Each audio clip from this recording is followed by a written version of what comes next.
وانا ماشي في نص الليل لقيت مصباح وشكله غريب، تراب ياما عليه مغطيه، دعكته طلع لي وحش رهيب، وقال شبيك وميت لبيك، انا خادم هنا المصباح، وشكل الدنيا ضحكت ليك، ومكتوب لك خلاص ترتاح، اطلب قول لي عاوز ايه، كل اللي انت عاوزه متاح.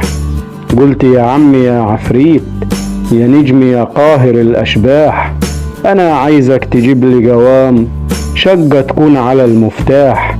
فجأة لقيته بيدمع وصوته خلاص قلب لنواح، وقال معلش مقدرش، انا اسف يا سيدي سماح، بقى لو في شقق فاضية كنت قعدت في المصباح.